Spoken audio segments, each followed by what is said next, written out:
Под звуки гимна и копоть труб адмирал Кузнецов идет домой.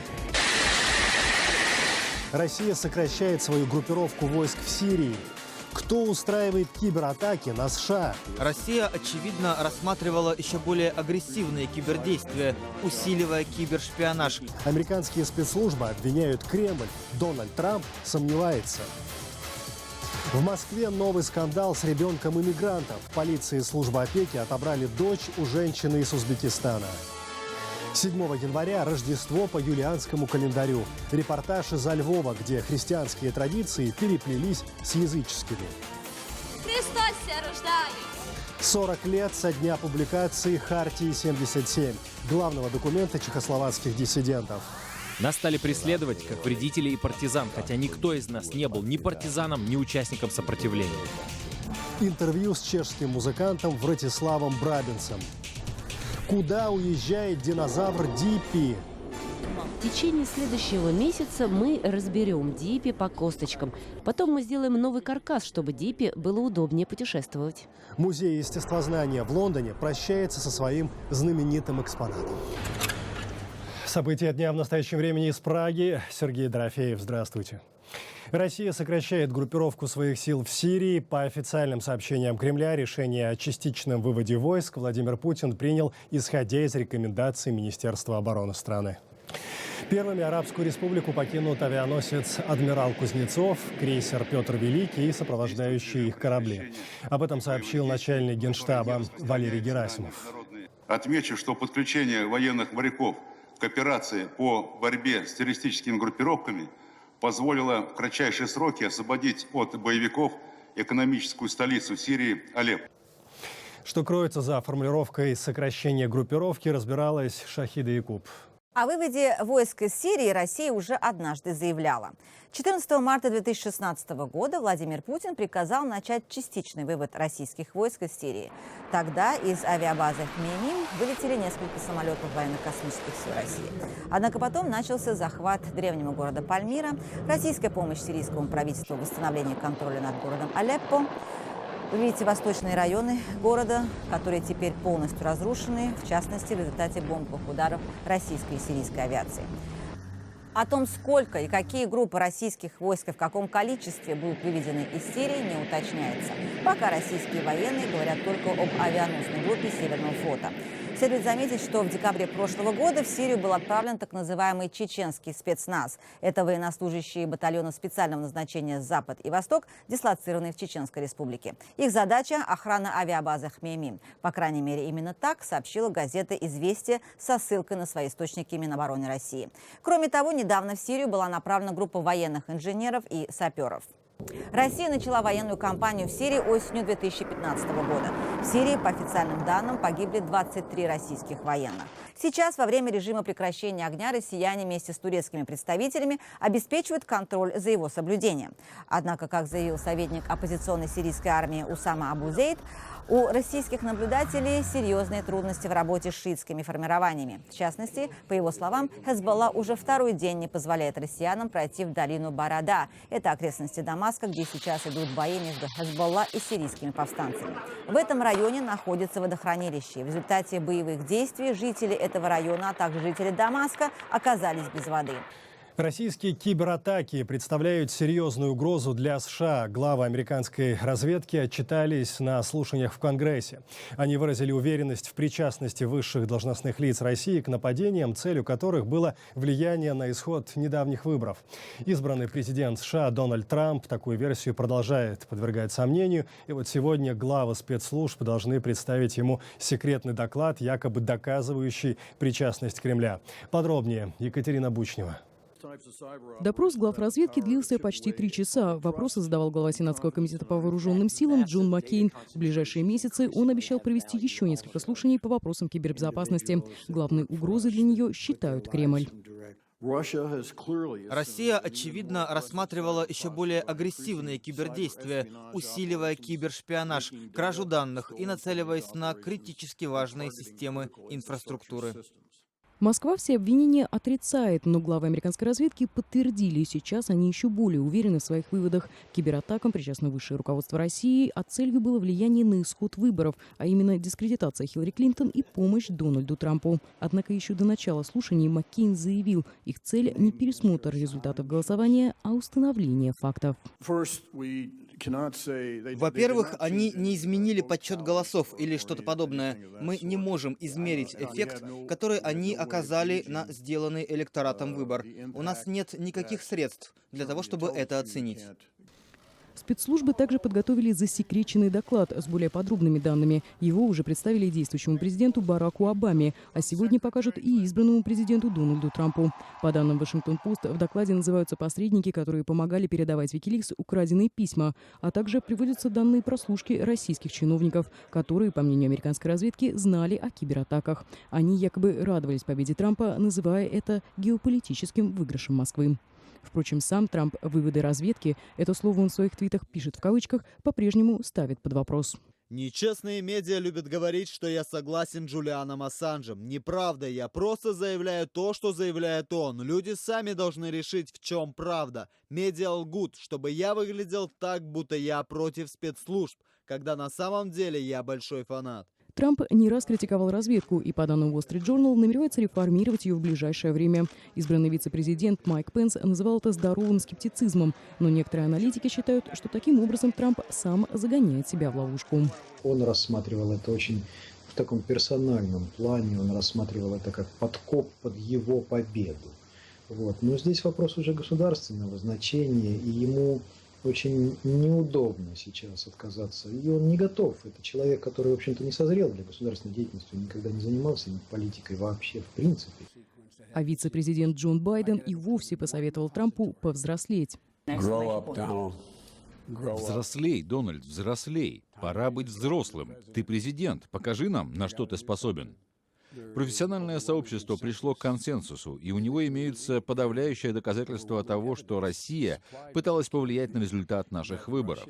Попыткой примирения Трампа со спецслужбами считают назначение нового главы национальной разведки. Нынешний директор Джеймс Кеплер после 60 лет службы уйдет в отставку вместе с администрацией Обамы. Сегодня стало известно, что его сменит 73-летний республиканец Дэн Коутс, возглавлявший Сенатский комитет по делам разведки. Он известен жесткими взглядами по отношению к Кремлю. За поддержку антироссийских санкций Коутсу даже запрещен въезд в Россию. Впрочем, отвечать на кибератаки, возможно, будет еще старая администрация. На слушаниях в Конгрессе директор Агентства национальной безопасности Майкл Роджерс заявил, что решение надо искать как можно быстрее. В конце декабря Обама уже подписал указ о расширении санкций против России и выслал из США 35 российских дипломатов. А накануне слушаний в Конгрессе стало известно, что группа сенаторов от обеих партий готовит новый законопроект о санкциях в отношении России. В Москве новый скандал с ребенком иммигрантов. Полиция и служба опеки отобрали дочь у женщины из Узбекистана. Ребенка посчитали беспризорным. Уже почти 2 недели девочка находится в инфекционном отделении одной из городских больниц. Несмотря на вмешательство посольства Узбекистана в Москве, попытки вернуть ребенка матери успехом пока не увенчались. Женщина была вынуждена даже обращаться в прокуратуру. Репортаж Андрея Королева. Эта история, которую уже успели окрестить делом Умар-Али Назарова-2, получила развитие 25 декабря. За 2 дня до этого в съемную квартиру гражданки Узбекистана Нилуфар Мамасаидовой ворвались неизвестные и вынесли из дома все, что можно было унести, в том числе документы женщины и ее годовалой дочери. 25 числа у меня украли документы. Я обратилась в отдел полиции района Кунцево. Когда хотела написать заявление, у меня попросили документы. На тот момент у меня их не было, ни своих, ни документов о рождении ребенка. После этого начали задавать вопросы, мой ли это ребенок, якобы не похож на меня. После обращения в полицию Нилуфар посетила следственно-оперативная группа и вместо того, чтобы возбудить дело по факту кражи, изъяла у нее ребенка под предлогом, что у матери не оказалось на девочку документов. Уже в полицейском отделении района Кунцево на помощь правоохранителям пришли врачи скорой помощи, которые обнаружили у девочки высокую температуру, хотя, как утверждает мать, ребенок был абсолютно здоров. Тем не менее, его поместили в первую городскую инфекционную больницу, а саму мать на 3 суток отправили в камеру временного содержания. Адвокат и правозащитник Бахром Исмаилов утверждает, что ребенка изъяли на основании обычного акта о беспризорности. Мы говорим фактически о подложных документах, о фальсификации, можно сказать, потому что ребенок не был беспризорным. Он находился при матери, и мать с ним приехала в отделение полиции. Но только что нам был продемонстрирован акт о беспризорности, подписанный начальником МВД района Кунцево. Почти сразу же к делу подключилось посольство Узбекистана в Москве, которое в течение нескольких суток установило личность женщины. В четверг, 5 января, Нилуфар получила на руки справку, в которой указывается, что документ ей выдан в связи с утратой паспорта и для получения сертификата на выезд из России на родину. С этой справкой Нилуфар и ее защитник тут же отправились в больницу, где содержится ребенок. Но в возвращении девочки им было отказано, так как справка не подтверждает ее родство с Мамасаидовой. Не удалось добиться правды и в одном из московских родильных домов, где год назад девочка появилась на свет. Там заявили, что архивные документы выдаются только по распоряжению главного врача, но тот в настоящее время находится на новогодних каникулах. В полицейском участке Кунцево отказались отвечать на вопросы журналистов, заявив лишь, что дело Мамасаидовой теперь находится вне компетенции правоохранительных органов. Для восстановления справедливости матери следует обращаться к врачам. Но, как выяснилось, справедливости не удается добиться и у врачей.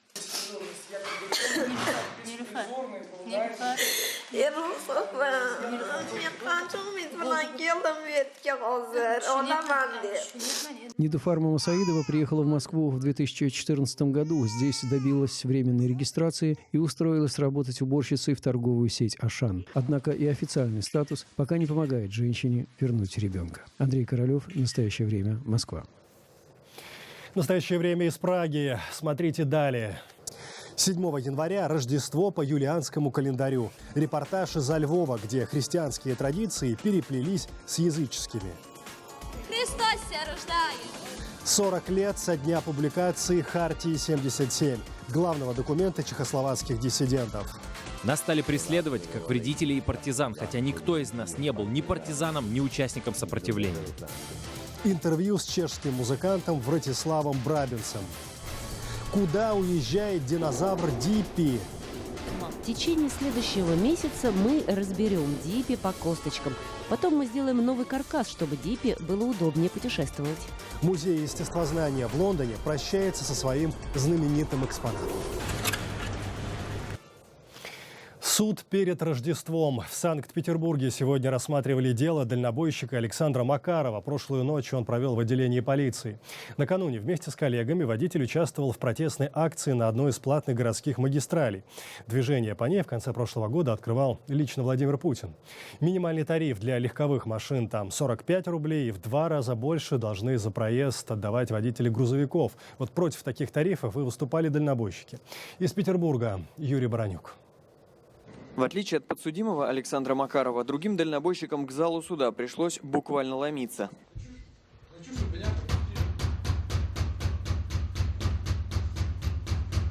Шоферы старались успеть к 14 часам, но, как оказалось, спешить было незачем. Рассматривать дело начали только ближе к 4. Тех, кто дождался, даже пустили в зал, но снимать запретили. Александра Макарова обвиняют сразу по 2 статьям. Неповиновение полицейскому и перекрытие трассы. Активисты считают, что Макаров ничего не нарушил. Одна из статей перекрытие трассы. Трасса не федеральная, во-первых. Во-вторых, там составлялось ДТП. Вот, у него есть, собственно говоря, страховой полис и прочее. И материалы составлялись, поэтому судить по данной статье не видим смысла никакого. Значит, следующая статья, которая ему инкриминирует, это нанесение ущерба. Опять-таки есть застрахованная ответственность полисом ОСАГО. При всех ДТП без проблем можно, значит, выяснить сумму ущерба, обратиться в страховую компанию и получить. Депутат Законодательного собрания Петербурга Борис Вишневский вступился за дальнобойщиков. На своей странице в Фейсбуке он поставил под сомнение законность взимания платы за проезд по западному скоростному диаметру. Нигде в мире платные дороги не строят за счет казны. К тому же, о чем я не устаю говорить, концессионеры западного скоростного диаметра еще и получают из бюджета Петербурга огромные деньги – компенсацию их недополученной прибыли. В 2017 году запланировано 4,2 миллиарда рублей. Иначе говоря, если по западному скоростному диаметру вообще никто не будет ездить, они все равно получат свою прибыль. Суд в Петербурге сегодня частично встал на сторону дальнобойщика Александра Макарова. Ему разрешили воспользоваться услугами адвоката. Для этого взяли паузу. Без грамотного юриста, уверен Макаров, он не сможет защитить свои права. В деле вообще написано ни одного слова правды. Вообще ничего нет такого. Все, что там написано, это чисто ихние выдумки. Чтобы найти адвоката и ввести его в курс дела, у Макарова меньше суток. Следующее заседание назначили на завтра. Юрий Баранюк, Александр Глебов. Настоящее время. Санкт-Петербург. Сегодня 40 лет со дня публикации заявления «Хартии-77», программного документа чехословацких правозащитников и диссидентов. Коммунистические власти страны, они призывали соблюдать права человека, включая политические права и свободы, гарантированные Хельсинскими соглашениями. Среди авторов «Хартии» и тех, кто поставил свои подписи под заявлением, были драматург, будущий президент Чехии Václav Гавел, писатели Павел Когут и Людвиг Вацулик, бывшие видные деятели Пражской весны. Ответом властей ЧССР на петицию стала кампания травли инакомыслящих. Представители инициативы «Хартия-77» неоднократно арестовывали и приговаривали к различным срокам заключения. С одним из подписавших «Хартию», музыкантом Вратиславом Брабинцем, встретился наш корреспондент. Вратислав Брабинец сейчас сидит за кружкой пива в тихом кафе в пражском районе Варшавице. 40 лет назад он оказался на гребне волны народного недовольства, поднявшейся против коммунистического правительства Чехословакии. Нас стали преследовать как вредителей и партизан, хотя никто из нас не был ни партизаном, ни участником сопротивления.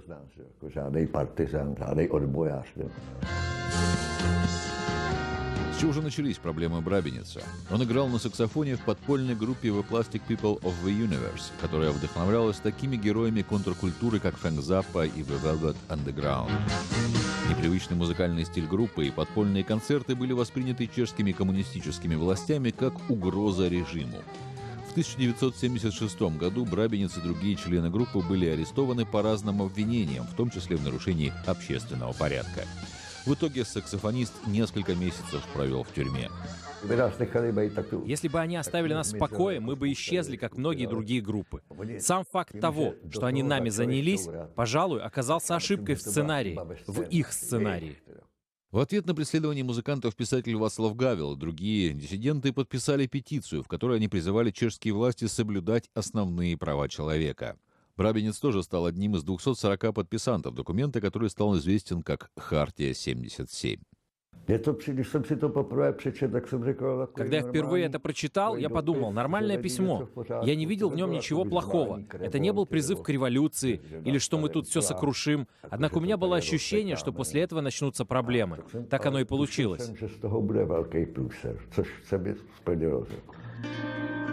«Хартия-77» и группа The Plastic People вскоре стали символами антикоммунистического сопротивления. Для Брабинеца это обернулось годами преследований и допросов. Стало понятно, что так больше продолжаться не может. Они пришли к нам домой ночью, чуть не забили до смерти мою приятельницу. Я сказал тайной полиции, что мы уедем. Это было в 1:45 ночи. В ответ полицейский сказал: «Это мы решаем, уедете вы или нет». Моя жена Мария сказала: «Поедем». И в 1982 году мы уехали. Это было непросто — покинуть родину. Как мы тогда думали, навсегда. Сопротивление, появившееся после «Хартии-77», с каждым годом становилось все сильнее. В 1989 году коммунистический режим рухнул, и страна двинулась к демократии под руководством старого друга Брабинеца Václava Гавела. В 1997 году музыкант вернулся в Чехию. Это был приятный шок — вернуться, зайти в гости к Гавелу в Пражский град, выкурить с ним сигарету, глядя на город из окна его кабинета. Это было странное чувство. Я даже немного во все это не верил. Вдруг это фата-моргана. Думал, то ли мне это снится, то ли я с ума сошел. Но просто так все обернулось.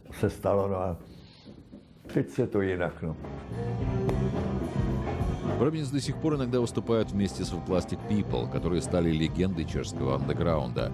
Он прекрасно понимает историческую роль, выпавшую его группе, однако предпочитает думать о будущем.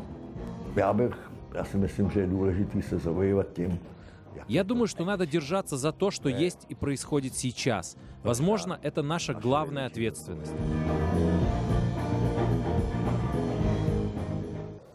7 января – Рождество по юлианскому календарю. В Украине важный атрибут одного из главных христианских праздников – языческий. Это дидух – плетеный сноп колосьев, который приносят в дома именно на Рождество. Больше всего этот обычай сохранился в Западной Украине. Из-за Львова Ирина Сандуляк. Колосья для рождественского дидуха отбирают еще летом. Для этого откладывают первый сноп из нового урожая. Незадолго до Рождества колосья связывают в небольшие пучки, добавляя лекарственные травы и цветы, ягоды и яркие ленты. И уже все вместе сплетают в большой сноп, в котором каждая составляющая имеет смысл. Обязательно в нашем сегодняшнем дидухе будет жито, чтобы враги наши были биты. Дидух достался в наследство христианскому празднику от язычества. С давних времен сноп колосьев был символом богатства и одновременно символом почитания предков. Поэтому именно возле дидуха ставят тарелку и ложку для душ умерших, которые придут в дом в рождественскую ночь.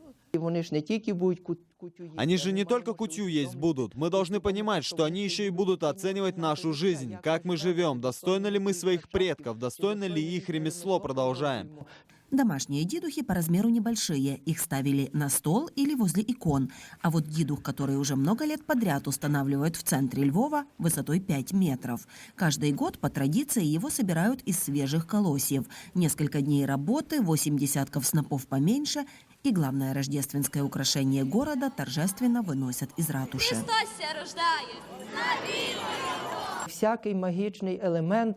Как всякий магический элемент, дидух рождался в начале обряда, а в данном случае Рождества был его участником, находился в доме на протяжении праздников, а с окончанием праздника он куда-то исчезал. Его по традиции или обмолачивали, или сжигали. Зерно с рождественского дидуха весной бросают в землю. Есть поверье, что это приносит хороший урожай и свежий сноп колосьев для нового праздничного дидуха. Ирина Сандуляк, Олег Шмидт. Настоящее время. Львов, Украина. Музей естествознания Лондона прощается со своим, пожалуй, самым главным, знаменитым экспонатом. Впрочем, гипсовый скелет диплодока Диппи покидает Лондон только на время. В музее он около 40 лет встречал посетителей, но сейчас динозавр отправляется в турне по Великобритании. Пока почетное место в центральном зале займет 25-метровый скелет голубого кита. Сотрудники музея начинают демонтаж скелета динозавра. На это уйдет примерно 3 недели, и затем еще около года уйдет на подготовку к туру. В течение следующего месяца мы разберем Диппи по косточкам на все 292 части. Мы очистим их, осмотрим и упакуем. Потом мы сделаем новый каркас, чтобы Диппи было удобнее путешествовать. Скелет музею подарил американский предприниматель Эндрю Карнеги. Было это в 1905 году. В конце 70-х 20-метровый Диппи занял свое место в холле у центрального входа. В Лондон знаменитый динозавр вернется только в 2020-м. А пока копию скелета отольют из бронзы и выставят на улице. На этом все. Такой была эта пятница, 6 января. Смотрите нас в социальных сетях и в эфире своих национальных телеканалов. В настоящее время Сергей Дорофеев. До свидания.